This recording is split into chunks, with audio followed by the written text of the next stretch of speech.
안녕하세요. 오늘도 사연살롱을 찾아주셔서 감사합니다. 저는 얼마 전 제 배 아파서 나온 것도 아닌 애한테 시달리던 생활을 청산했던 사람입니다. 그 애는 바로 제 남편이에요. 남들은 농담 반 진담 반으로 남편더러 큰아들이라고 부르곤 하는데 저는 단 1%의 농담도 없이 남편을 아들 취급해왔어요. 농담 따위를 할 여유가 없을 정도로 골칫덩이인 애를 키우고 있었거든요. 심지어 남편은 저보다 한 살이 많은데도 말입니다. 그런 인간과 15년이나 결혼 생활을 해오면서 그간 얼마나 말도 안 되는 일들이 있었는지, 그리고 그 말도 안 되는 생활을 제가 어떻게 때려쳤는지 말씀드릴게요. 남편과 저는 애초에 일로 만나던 사이였어요. 제가 근무하고 있는 마트 유통회사에 일하던 남편이 자주 들렀거든요.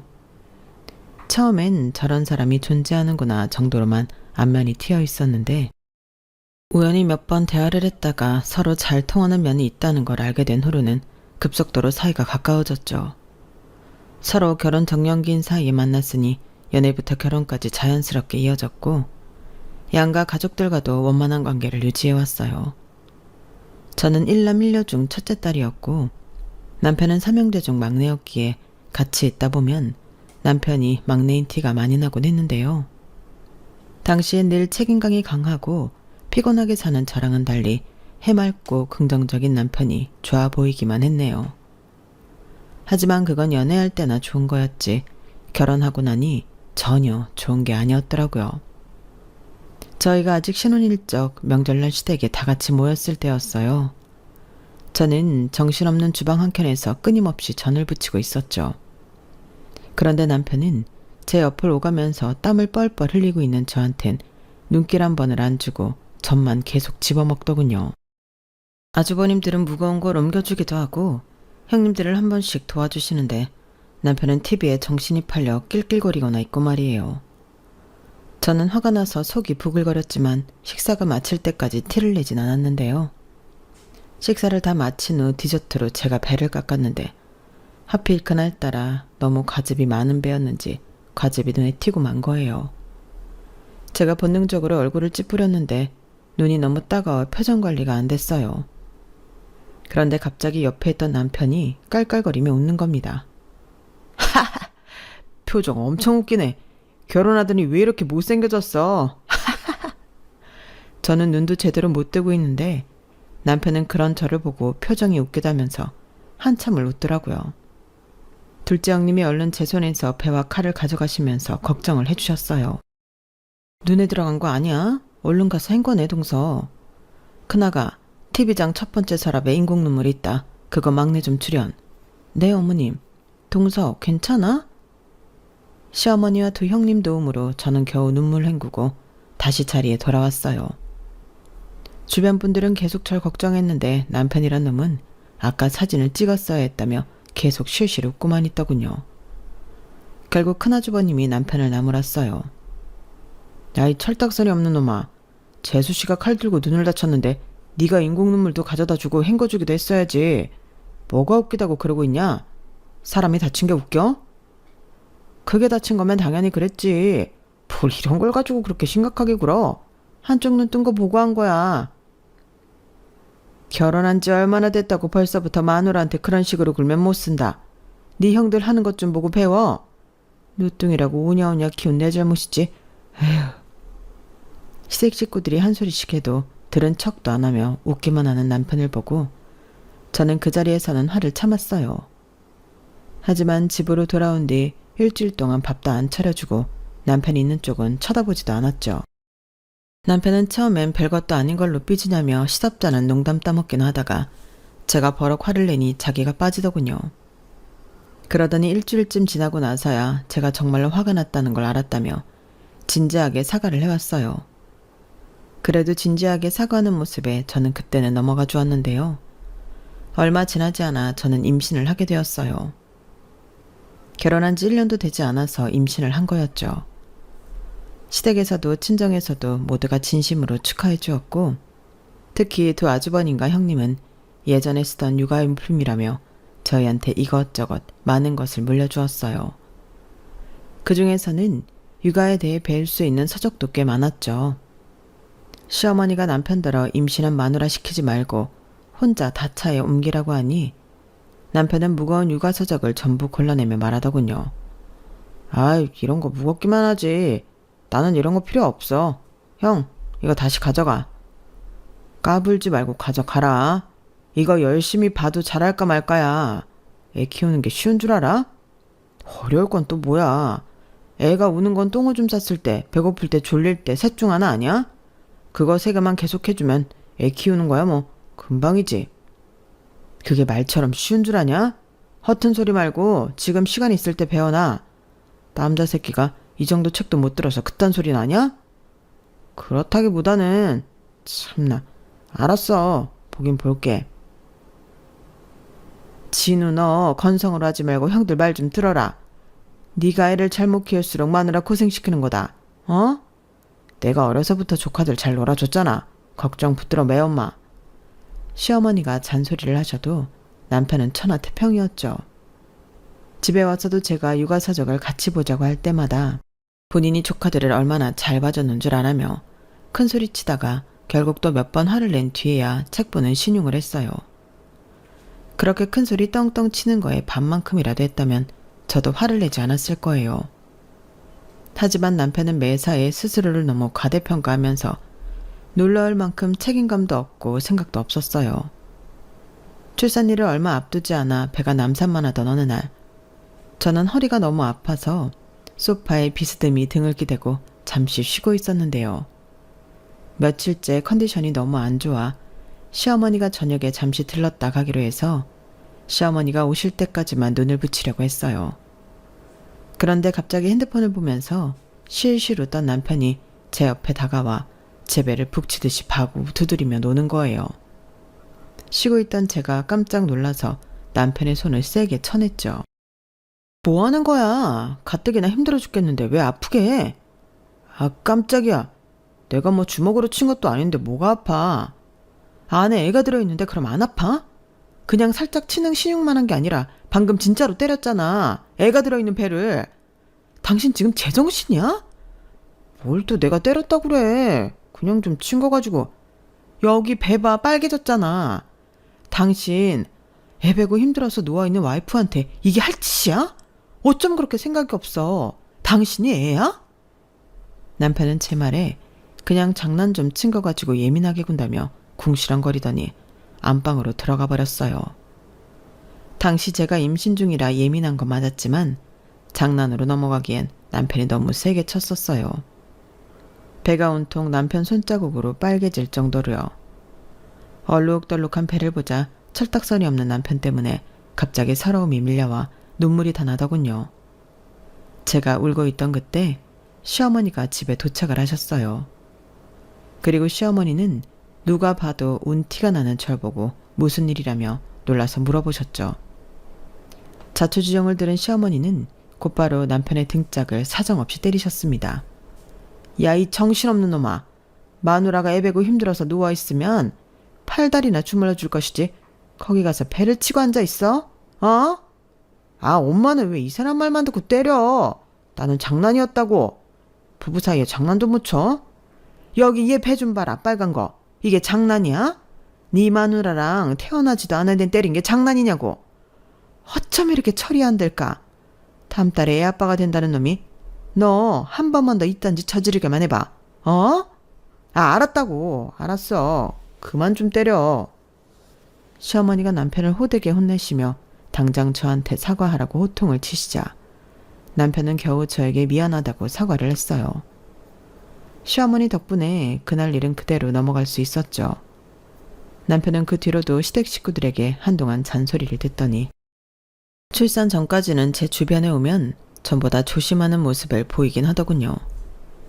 첫째를 출산한 뒤 저는 모든 어머니들이 그렇듯 몸을 풀자마자 눈코 뜰 새 없이 핏덩이를 키우느라 정신이 없었어요. 하지만 몇 개월도 되지 않아 또 임신을 하고 말았죠.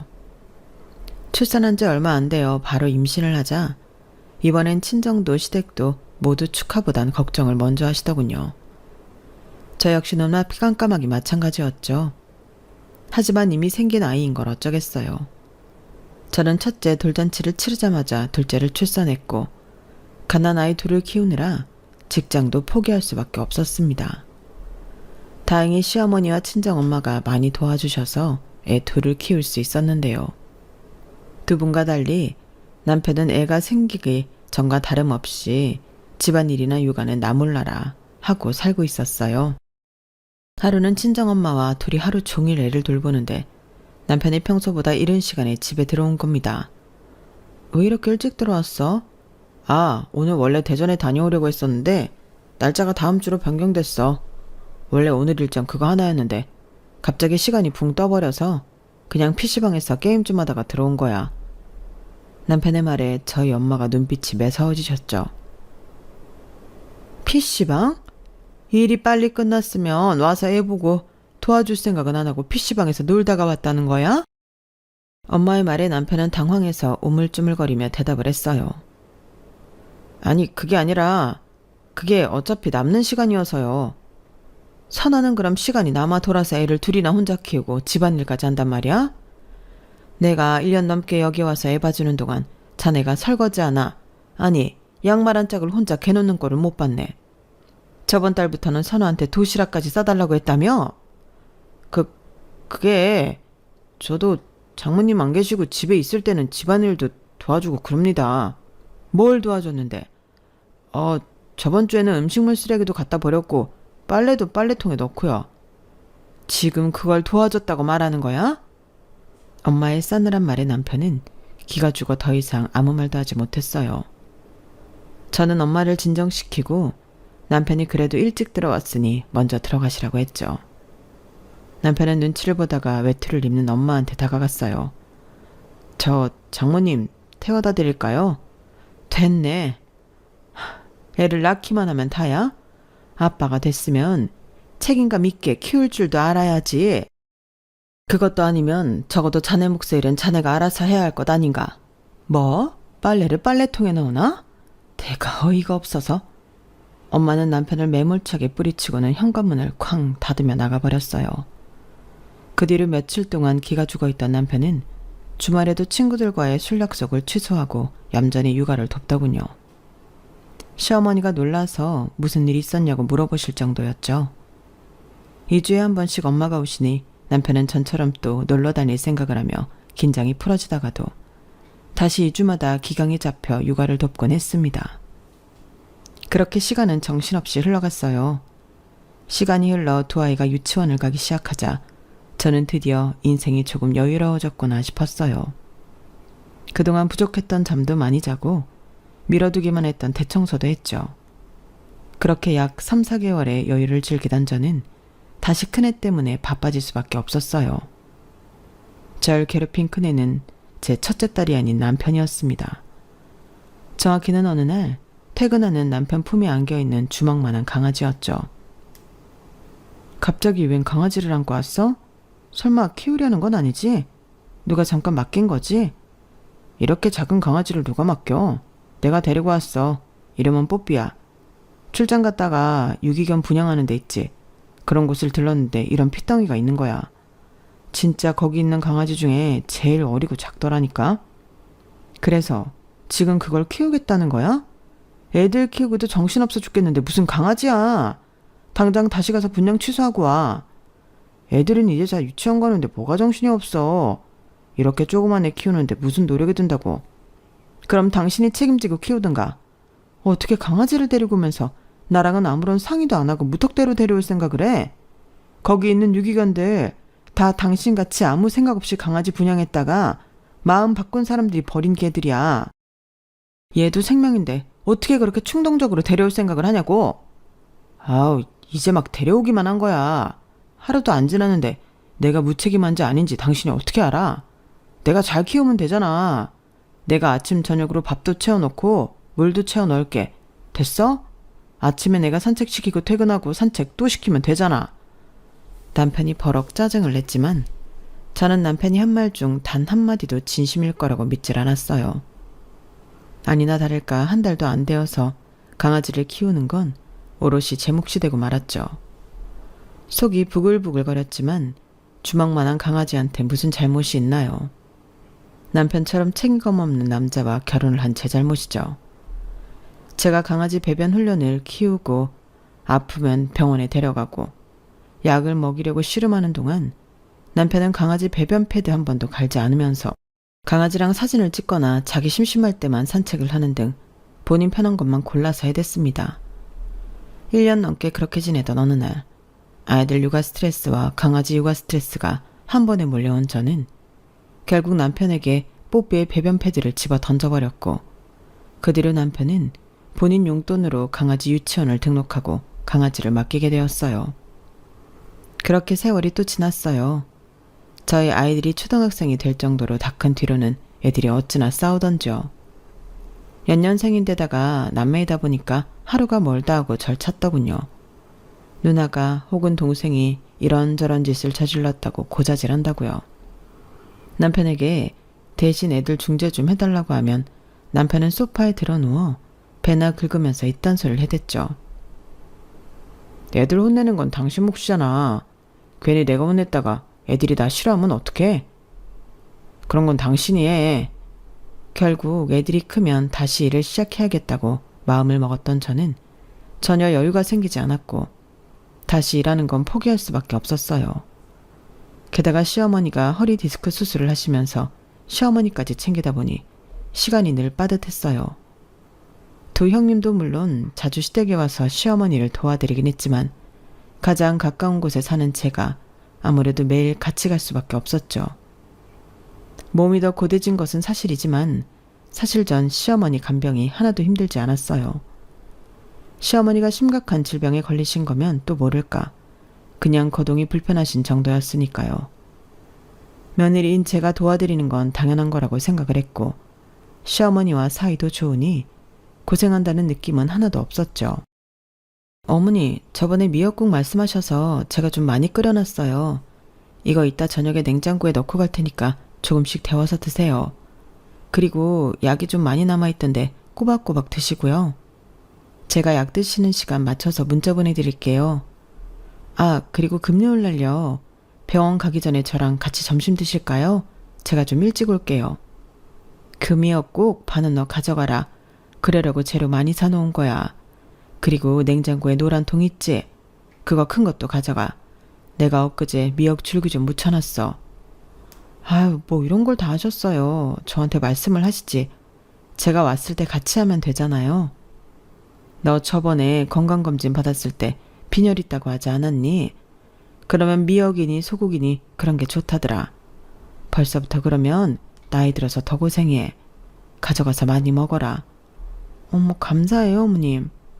그리고 여와서 앉아 쉬어. 내가 진호 오라고 불렀다. 그거 네가 다 들고 가지 말고 진우 돌아와서 차로 옮기려고 했으니 걔가 알아서 하게 냅두고 그만 쉬어.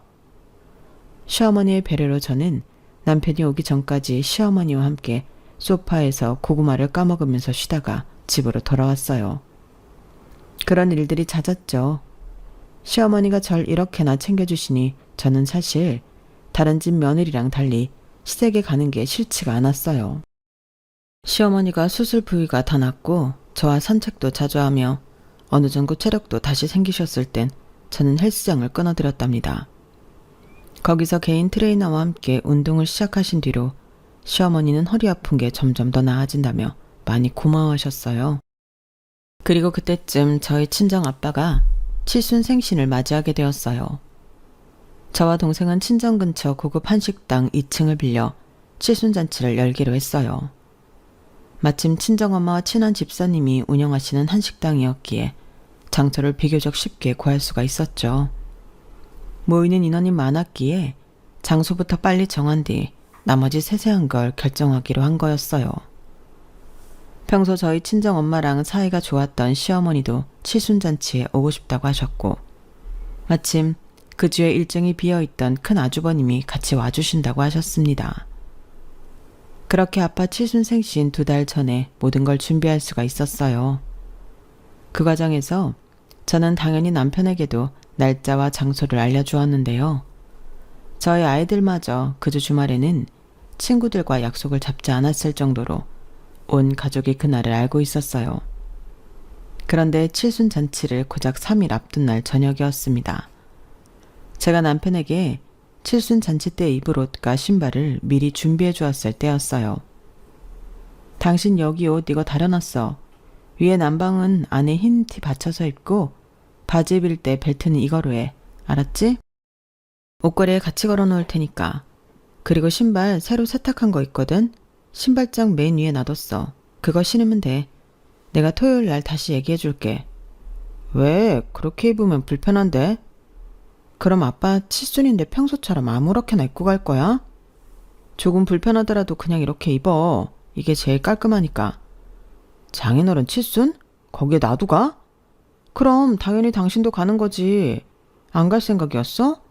어머님이랑 큰아주버님도 오시는데 무슨 말도 안 되는 질문을 하고 있어. 그 컵 다 썼으면 얼른 싱크대에 갖다 놔. 나 이번 주 토요일 날 시간 안 돼. 뽀삐 유치원 가야 돼. 저는 순간 제가 뭘 잘못 들은 줄 알고 남편을 빤히 쳐다봤어요. 그런데 남편도 절 그저 빤히 쳐다보고 있더군요. 제가 잘못 들은 것도 아니고 남편이 장난을 치는 것도 아니라는 거였죠. 그걸 깨닫자마자 혈압이 확 오르는 겁니다. 지금 강아지 유치원 가느라 우리 아빠 칠순잔치에 못 온다는 거야? 장인어른 생일은 내일 아니야? 토요일은 뽀삐 생일 당일이야. 그것도 10주년이라고. 내일이 생일이면 생일잔치도 내일 하든가. 왜 날짜를 겹쳐서 잡아? 세상 천지에 칠순잔치를 평일날 하는 사람이 어딨어? 강아지 생신잔치를 뭐 얼마나 성대하게 하겠다고 장인어른 칠순을 놓치겠다는 거야. 제발 말 같지도 않은 소리 좀 하지 마. 당신은 너무 뽀삐한테 관심이 없어. 애가 태어나자마자 고아가 되는데 어쩜 그렇게 매정해? 그렇게 불쌍한 애 데려다가 당신이 대체 뭘 얼마나 잘 키웠는데. 걔가 아플 때 병원을 한번 데려가 보기로 했어. 훈련이나 제대로 시키기로 했어. 하다못해 걔 약이라도 당신 손으로 먹인 적 있어? 산책도 일주일에 2-3번 꼴랑 시키지? 실질적으로 뽀삐 키우고 있는 건 나야. 뽀삐 생일이야. 맛있는 거 좀 먹이면 됐지. 그걸 지금 우리 아빠 칠순 생신이랑 비교하는 거야? 뽀삐 생신? 당신 지금 제정신이야? 아무리 우스갯소리라도 그렇지. 이미 유치원 사람들이랑 여행 가기로 했단 말이야. 그래도 1박 2일로 안 잡고 당일치기로만 잡았다고. 그래서 뭐 칭찬해달라는 거야 지금? 당신이 모자랬다고 그딴 소리라는 거야. 생일 파티도 맘대로 못 해주냐? 목이 다 나가도록 싸웠지만 남편은 의견을 굽히지 않았고 저는 아예 베란다에서 캐리어를 끌고 가 남편의 짐을 손이 잡히는 대로 구겨 넣은 뒤 강아지랑 같이 집에서 내쫓아버렸어요. 캐리어에 담긴 물품도 사실 반 이상이 강아지 물품이었죠. 남편 짐은 뭘 넣었는지 기억도 안 나네요. 캐리어를 집어 던지며 남편을 현관 밖으로 밀쳐내자 남편은 자기도 질세라 자기가 여기 아니면 뭐 잘 데가 없는 줄 아냐면서 나가버렸어요. 한동안 남편이 나간 문을 시근덕대면서 바라보던 저는 겨우 화를 다시 누르고 방으로 들어왔죠. 남편은 큰소리 떵떵 치면서 나가더니 다음날 저녁 바로 집으로 들어오려고 하더라고요. 하지만 이미 제가 현관문 비밀번호를 바꿔버려서 들어오지 못하자 괜히 현관문을 발로 퉁퉁 몇 번 차고 또 어디론가 가버렸죠. 다시 그 다음날 칠순잔치를 고작 하루 앞두고 있을 때 저는 남편에게 문자를 보냈어요. 칠순잔치가 열리는 장소와 시간을 알려준 거였죠. 그리고 오던지 말던지 알아서 하라고 뒷감당은 각오하라는 말을 덧붙였고요. 남편에게서 별다른 답장은 오지 않았어요. 그렇게 토요일 날이 되었습니다. 저는 사실 이미 남편과 이혼까지 각오하고 있는 상태였어요. 남편이 오지 않을 것 같았거든요. 가족들이 모두 모이는 중요한 날이니 남편 생각은 아예 하지 않고 저 혼자 아이들을 데리고 가서 아빠 칠순잔치에 참여했죠. 그리고 남편은 정말로 오지 않았습니다. 남편의 행방을 묻는 사람들에게 저는 남편이 업무차 지방에 가느라 오지 못했다고 대답할 뿐 그 외의 말은 일절하지 않았어요. 다만 저희 친정엄마가 뒤에서 조용히 물어보셨을 때 그리고 시어머니와 큰아주버님이 의아한 듯 여쭤보셨을 때는 그냥 안 온대요 라고만 대답했죠. 세 분 다 제가 말을 아끼는 모습에 더 질문하진 않았지만 표정이 많이 안 좋으셨어요. 점심시간에 맞춰 시작한 칠순잔치는 4시쯤 모두 정리가 되었어요. 칠순잔치가 끝난 뒤 저는 부모님을 먼저 집에 데려다 드리고 왔어요. 엄마는 집에 들어가기 전 저를 한번 쳐다보시면서 무슨 말을 하려다가 그냥 들어가셨습니다. 저는 그 순간엔 별말하지 않았어요. 이후 곧장 아이들을 집에 데려다 준 뒤 저는 망설임 없이 집에 있던 가장 큰 캐리어를 끌고 와 남아있던 남편과 뽀삐 짐을 모두 꾸역꾸역 집어넣었어요. 그리고 전날 준비해 놓은 서류 봉투를 캐리어 앞에 박스 테이프를 둘둘 둘러붙였죠. 낑낑대며 캐리어를 끌면서 저는 당장 택시를 불러 남편이 여행을 갔다는 장소로 이동했어요. 가는 길에 시어머니한테 연락이 왔고 저희는 긴 이야기를 나누었습니다. 저는 정말 죄송하지만 그동안 참을 만큼 참았으니 남편과 이혼을 하겠다고 말씀드렸는데요. 시어머니는 잠시 침묵하시다가 땅이 꺼져라 깊은 한숨을 쉬시며 말씀하셨어요. 그래라. 앞으로는 나 병원 갈 때마다 오는 것도 그만둬. 이제는 진우 시킬 거니까. 내가 진작 이랬어야 하는데 미안하다. 앞으로는 그냥 눈 딱 감고 우리 집안일은 쳐다도 보지 말어.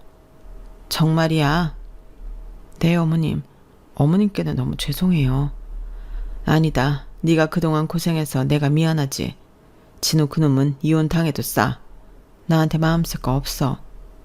네, 어머님 감사해요. 필요한 거 있으면 언제든지 말하고. 어? 네. 시어머니와 장상 1시간 가까이 통화를 하고 나니 어느새 해가 거의 다 져버렸고 제가 탄 택시는 남편이 있는 곳에 도착을 하게 되었어요. 제가 도착한 곳은 수도권 외곽에 있는 어느 펜션이었는데 넓은 마당에는 이미 여러 마리의 강아지들이 주인과 뛰놀고 있더군요. 제가 당당하게 문을 열고 들어가자 마당에 있던 사람들이 전부 저를 쳐다보았어요. 그리고 그중 한 사람이 제 앞으로 후다닥 뛰어왔죠. 바로 남편이었습니다. 뭐야? 당신이 여긴 어떻게 왔어? 당신 차키 어딨어? 내 외투에 있지. 저는 당장 펜션 안으로 들어가 남편의 외투를 찾아낸 뒤 들고 왔습니다. 다시 펜션 문을 열고 나가니 여전히 마당에 있는 사람들이 모두 저를 주목하더군요. 남편은 어느새 강아지를 안고 온 모양이었고요. 아주 재미있는 시간 보내나 보네. 우리 아빠 칠순잔치 빼먹고 강아지 생일잔치나 온 주제에. 또 그 소리야? 내가 미리 말하고 왔잖아. 오늘은 뽀삐 생일 당일이라니까. 당신 대체 왜 이러는 거야? 왜 이러냐고? 장인어른 칠순잔치 쌩 까고 강아지 생일이나 챙기는 당신 같은 인간한테 진절머리가 나서 그런다. 강아지 목욕 한번 지 손으로 안 시켜주는 인간이 애견인이네 뭐네 가증 떠는 것도 신물난다고. 더 이상 철딱선이 없는 당신 뒤치다거리 하는 것도 지겨우니까 여기가 그렇게 좋으면 강아지랑 둘이서 여기서 살던지 해. 저는 버럭 소리를 지르니 들고 있던 캐리어를 남편 발밑에 집어던졌어요. 캐리어에 정강이를 맞았는지 남편이 악 소리를 내며 캐리어 위로 꼬꾸라지더군요. 마당을 가로질러 가는데 사람들의 수군대는 소리가 들려왔어요. 헐, 대박이다. 장인어른 칠순이었대 오늘이. 오늘이? 오늘이 칠순인데 여기 온 거라고?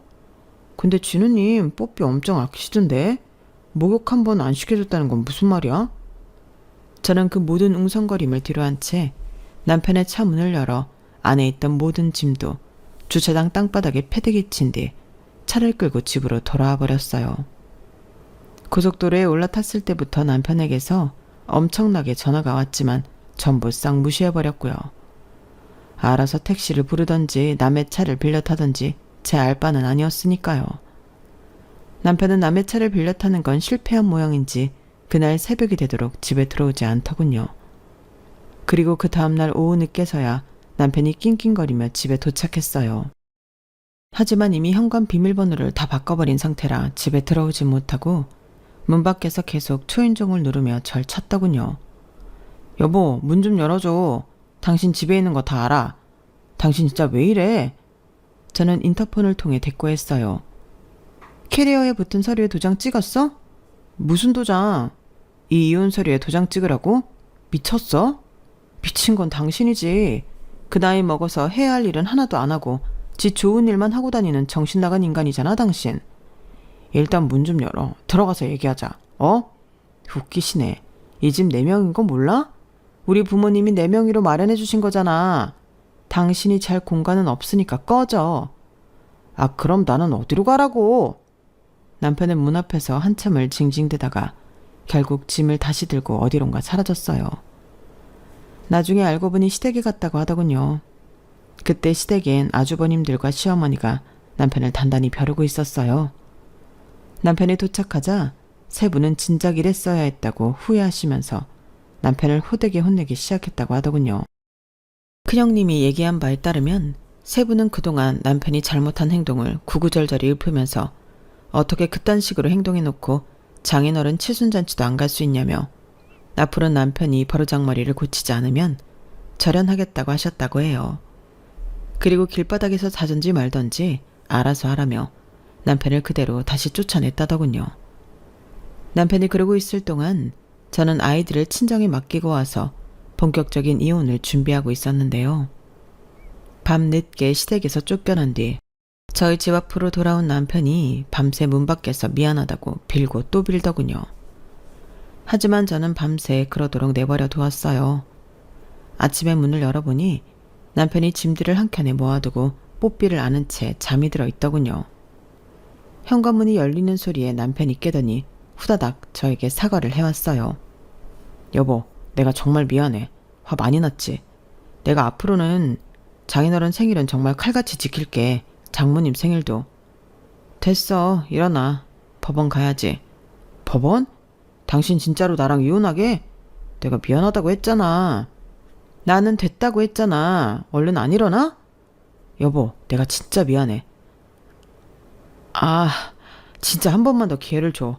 아니, 당신이 이렇게 이혼하면 우리 애들은 어떡해? 아니, 결혼 생활을 10년 넘게 해놓고 뭐 이렇게 갑자기 이혼을 해. 애들 생각해서라도 이러면 안 되잖아. 애들은 나 따라온대. 뭐? 애들은 당신 안 따라가고 나 따라온다고. 아니, 왜? 내가 애들이랑 얼마나 친한데. 아니, 그게 아니라 우리 이혼하지 말자. 내가 뭐 당신이 시키는 거 다 할게. 정말이야. 시키는 걸 다 한다고? 그래, 진짜 시키는 거 다 할게. 뭐부터 해? 뽀삐 샤워부터 시켜? 당장 우리 아빠한테 무릎 꿇고 사과부터 해. 그래야지. 내가 싹싹 빌게. 지금 바로 가? 알아서 와. 난 차 타고 갈 테니까. 저는 그 말을 끝으로 널브러진 남편을 두고 혼자 차를 타고 친정 부모님 댁에 왔어요. 그리고 부모님께 그제서야 그동안의 일을 설명드렸죠. 사실 그때도 실제 벌어진 일보다 훨씬 순화시켜서 말씀을 드리긴 했어요. 방 안에 아이들이 있는데 너무 화를 내실까 봐요. 하지만 그럼에도 친정 부모님은 어마어마하게 화가 나셨어요. 2시간 조금 넘게 지나고 남편이 도착했을 때 저희 아빠는 당장 문을 열고 나가셨어요. 그리고 남편의 얼굴에 소금 바가지를 그대로 세게 뿌려버리셨죠. 엄마도 같이 나가셔서 아빠랑 똑같이 소금을 뿌리셨어요.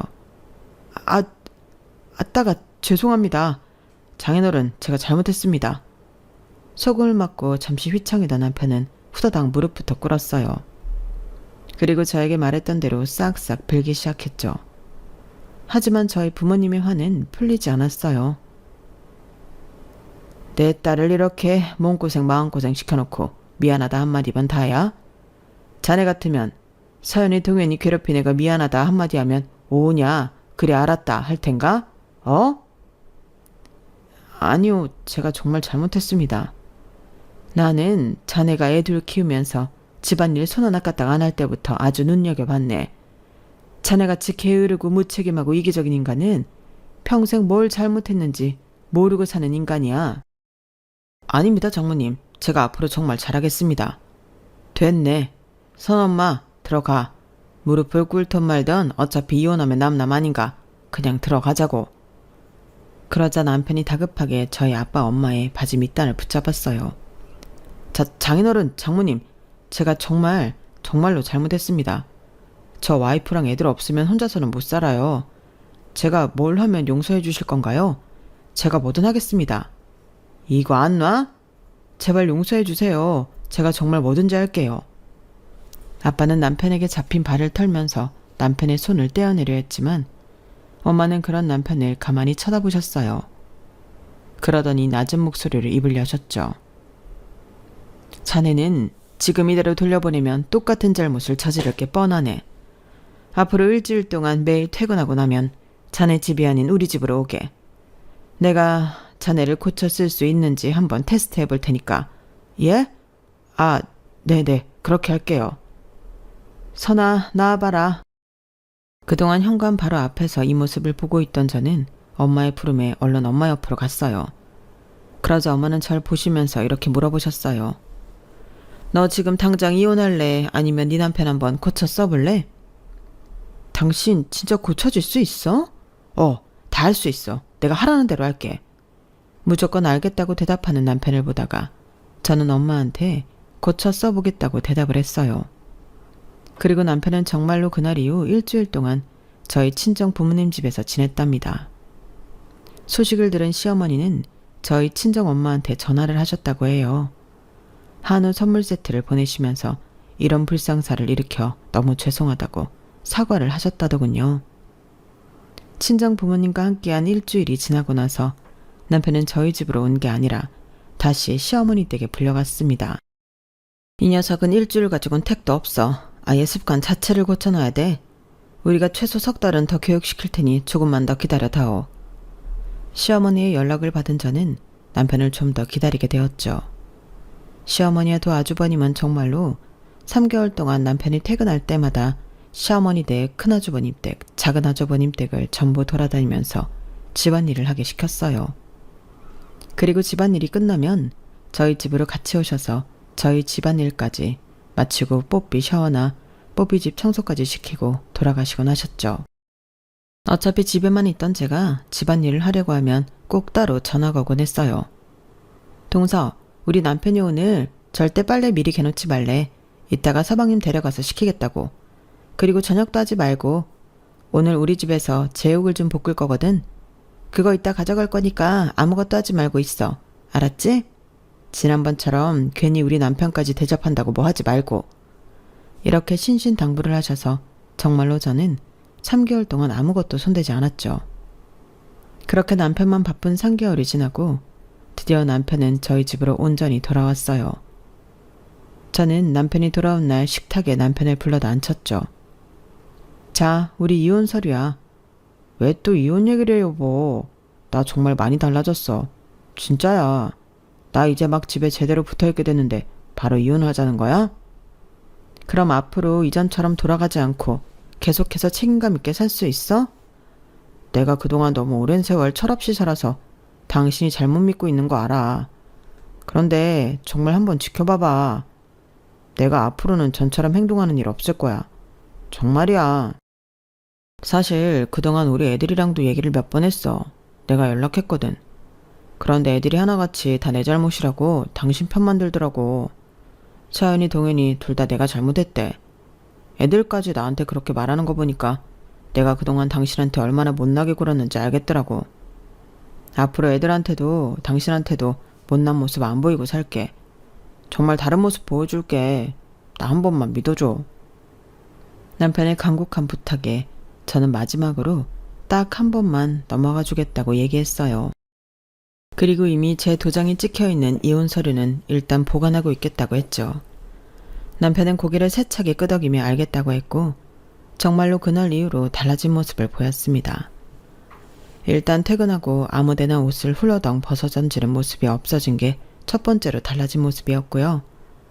그리고 퇴근 후에는 최소한 1개 이상의 집안일을 도와주곤 했어요. 주말에도 제가 요리를 하면 설거지와 청소는 자기가 맡아서 했고 장 볼 때도 늘 따라 나오기 시작했습니다. 가장 큰 변화는 뽀삐를 도맡아 케어하기 시작했다는 거였어요. 강아지 유치원을 다른 곳으로 옮기게 되었는데 남편 말로는 제가 캐리어를 집어 던지는 걸 본 이후로 유치원 사람들이 본인에게 말을 안 걸고 뒤에서 쑥덕거리기만 한다더라고요. 몇몇 아주머니는 티나게 혀를 차면서 질 나쁜 견주라고 혼잣말하다 흉을 보셨다더군요.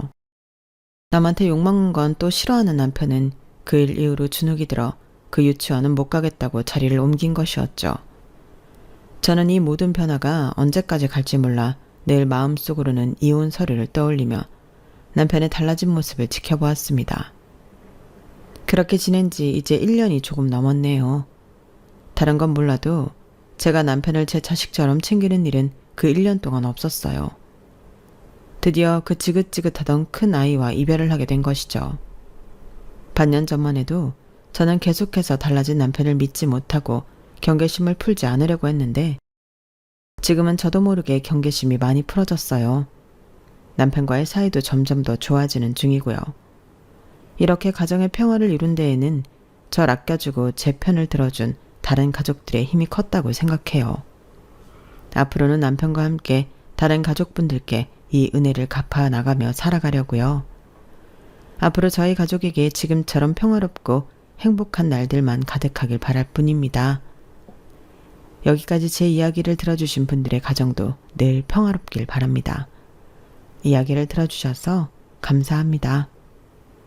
여러분, 사연 댓글에 응원과 현명한 조언 부탁드려요. 좋아요와 구독은 저에게 큰 힘이 됩니다. 오늘도 좋은 일 가득하세요.